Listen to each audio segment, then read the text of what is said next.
What's up, all you fishing fools? So, any of y'all that airbrush lures or anything like that are just starting out, I figured I'd show y'all a little something. I'm fixing to take this airbrush apart and give it a good cleaning, which you need to do every now and then. Even if you flush it and keep it clean, man, you've got to take these things apart. And that, sooner or later, the paint just gets coated up in there and stuck up in there. So I use the Iwata Eclipse HPCS gravity feed. It's a great little airbrush, man. I really like this one, and it's really not that expensive. You can get them at Hobby Lobby, a couple places like that. It's been a really good airbrush. So I got me a little airbrush cleaner, and I would actually buy airbrush cleaner. I use the Auto Air colors, Createx colors, Wicked colors, but basically it's 5618 airbrush cleaner. So I'll put a little bit of that in a bowl just to clean some of these parts. So basically I'll start off, I'll take the tip off. The tip just unscrews here, and it's two pieces. And so basically I've just unscrewed that, and it's basically just two little pieces you can see that screw on there, and I'll throw all that into the airbrush solution and let it be kind of getting softened up. Then you'll take a little wrench, and your airbrush will come with this wrench. Just kind of loosen that. Now you want to be really careful, because one of the most important things in this airbrush is this needle that goes back and forth. And if you ding this tip or bend it in any way, this airbrush will not spray worth a crap. So this just screws off this little cap here, and I'll kind of expose your needle. And then you have this little cone that goes over your needle that just slides off. And see, you can already see some of the paint and gunk in here. So from that point, what I like to do is I unscrew the back of this thing. And I'll show you why I like to do that. So this back piece just comes off, and then all this is kind of your needle assembly. This is what holds your needle, moves your needle back and forth, which controls your paint flow. So I'll just take all this off first. The reason why I'm doing this is I've seen some people that they'll loosen all this and they'll slide that needle out of the back. Well, what that does is when you slide that needle out of the back, all this old crud and paint and all this stuff, you're basically pulling it back through your gun. So what you really want to do is, once you get all this done and you get that taken off, you can just slide that needle out of the front, so it's not pulling back through your actual gun. And man, you can look at all that gunk. That's the kind of crap you got to clean off. But had I pulled it the other way through the back, it'd have drugged that crap all through my gun and been even a more pain in the butt to clean. So like I told you before, you need to be real careful with this needle, because if that tip gets bent in any way, it's going to affect the way your gun sprays. So I'm always really careful with it. And then all this is trigger assembly that comes out of there, and I'll put this back together. But basically, this is the part that your button pushes up against right here, that pulls your needle back and forth, then controls your paint flow. And then this is your actual button that goes down into your air hose, and it's spring loaded down in there. And like I said, I'm putting all this into this cleaner and just kind of letting it soak a minute. And as far as this part for my gun, I don't really take it apart any further than this. This is about as far as I'm going to go, because basically this is just an empty shell right here. There's nothing else to it other than the shell, so I'll clean this shell out really good, the best that I can. You can get these little airbrush brushes I think I got these at like Harbor Freight or something. They're really cheap, different size. And I'll wet these down, and then basically I'll just take whatever size I can, and I just start pushing them in here and cleaning this stuff out.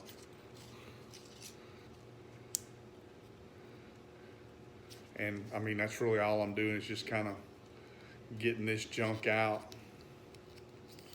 And you know, I'll wipe this down, clean it really good. All these little parts, I'll take a brush and I'll scrub them after they soak for a while and all that. So I'm not gonna bore y'all with that. I'll do that part, and then I'll come back and I'll show you how to put everything back together. All right, so I'm back. I got everything soaked and scrubbed. You know, the outside of this brush is not spotless, but I don't really care. I'm more worried about the guts of it. So one thing I'll tell you is when you're scrubbing this needle, and I know I keep stressing this, but it's so important not to bend this needle. So you saw all the gunk that was on there. I got it off. And basically, when you go to scrub this, you want to scrub it just like this. You don't want to ever go back against that point, because this tip is so fine. No, you can't see it. It's so fine that if you were to go back this way against it and catch it, you could bend it, and that's just going to screw your spray pattern on your brush up. So always you want to take it from this back and go to the point from this way, and that way you won't get it and bend it or anything else. So I'll show you how we go about putting this thing together.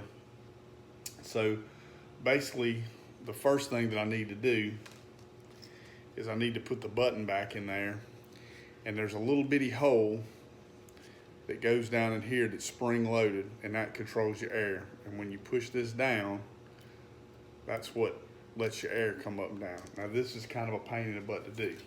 One thing I like to do is Awada and a few other airbrush companies give you a little bit of this oil, so you can kind of put that down in here to kind of lube it up, you know, help it out a little bit. Now, one thing that you need to remember, this is not just like any oil. This has to be an airbrush oil, and the biggest thing with the airbrush oil is it's silicone free, because silicone will screw your paint up as well. So, and I mean, it just takes a drop. So I just put one drop down in there. Put the lid back on this before I make a mess. And then after that, you have to go through the pain in the butt of trying to get this little arm here that swings to line up in this hole. So you want to make sure that this little split right here in the button, I don't know if you can see it right there, it needs to line up so the needle will go in between that. And there you go, you can hear the air coming through there. I have the air turned off, that's a little bit of air pressure. I like to keep a little bit in there so I know when I'm in that hole. All right. So basically from that point, I have this little barrel, and that's got your spring in it. You want to be careful not to lose that. But you know what? I'm getting ahead of myself. Before I do that, I need to put the trigger mechanism in. So you can see the small little tab up here at the top. That's actually got to go to the top of your airbrush, and it's going to fit in this slit right here. So you got to kind of put it in there kind of at an angle, and then just line it up behind there.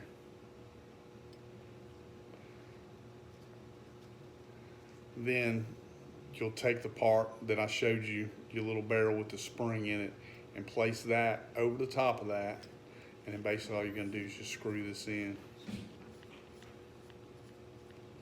Screw that in like that. You can go ahead and screw that down fairly tight.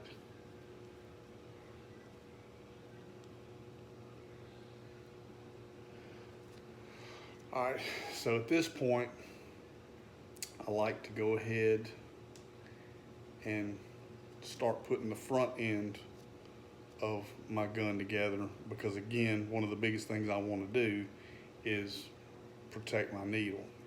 So I'm going to put your little spray cone in there, and this spray cone coincides with the size of the needle, which I have, I think, a 0.35, and this coincides with that, so the needle fits in it flush. That cone just sits in here. One other thing that you might want to check that you always need to check in these airbrushes is you have these little gaskets here where it slides in. Just make sure they look okay, because one thing with this airbrush, if there's a leak anywhere, it ain't gonna work, or it's not gonna work right. So you want to just stick this little cone in here like this, and then put the cover on top of it.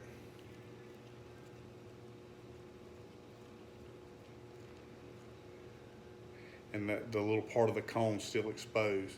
So at this point, I'm going to go back to the back end, because where the needle came out from the front, it's going to go in through the back, because you have to make sure that you go through all this stuff. And again, you know, you have to be really careful with this point. So you're going to insert it in the back of here, and you're not going to force it. If it doesn't want to go, something's wrong. Pull it out and try to figure out what's going on. It should go really easy. I'm just easing it through there, and you'll see it as you're coming through. It's going to pop out on that end, and that's why I didn't put this cover on here, because you want to see it come out, because you want it flush. And there it is, it's flush. So then at that point, I'm gonna attach the little nut to it that holds the needle on there. And there's only one way that it can screw on there. So basically just putting that down, and this is what basically locks your needle into place. All right, so you can see there's a tip of my needle coming out of there. This switch pulls it back. As I pull the switch, you can see the needle going back and forth. Now that needle is what controls the paint coming out. This is what they call a dual action or double action paintbrush.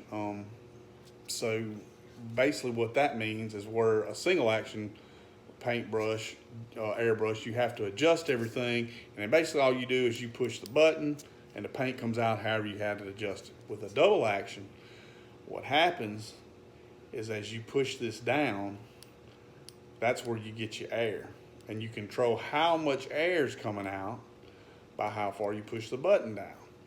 So the second part of that action is when you pull this back, it pulls that needle back, which controls how much paint that you're having come out of here. So basically, with one control, this button, you're pushing down and back. And you know, people ask me about airbrush, and I tell you, hey man, if you want to start airbrushing, you got to get it and you got to practice with it, because you know, this sounds simple. Oh yeah, just a little bit of air, a little bit of paint. It's not that easy.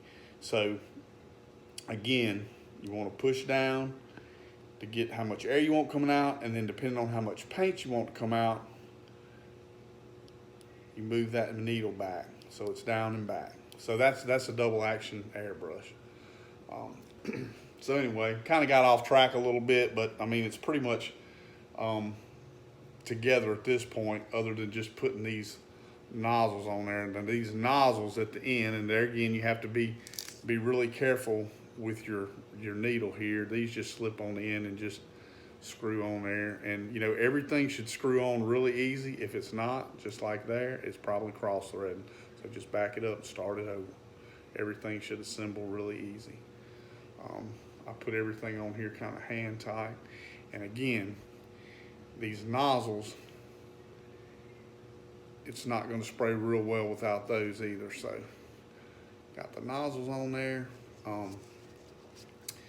You can pretty much get the nozzles on the front just kind of hand tight, but you do, the big part that covers your cone, you do want to tighten it with a wrench, because like I said, if there's any air leaks, this airbrush is not going to work. You want to be careful, you don't want to break anything, but that's why I like just using this little wrench that they give you, because it's not a, you know, it's short, you can't get a lot of torque to break anything, so you can just make sure it's tight.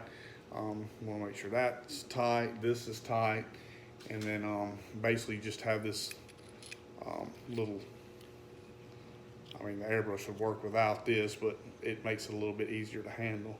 And you put that on there, And the next thing you want to do is just fire up your compressor.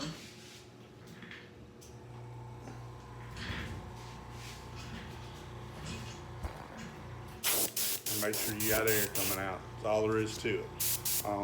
Another little airbrush tip I'll give you if you're deciding to use a double action is always, before you spray, if you're going to paint something, press down and get your air flowing first.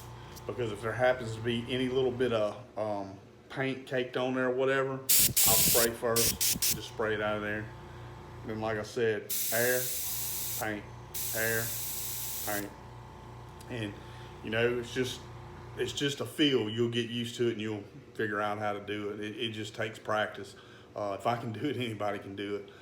So that's pretty much the airbrush, taking apart and assembly, cleaning. If you got any questions, you know, drop them down there in the bottom and I'll do my best to answer them. I'm by no means an expert. All this stuff I've learned by trial and error. So anyway, Wash Hog Custom Baits, baby. Get you some.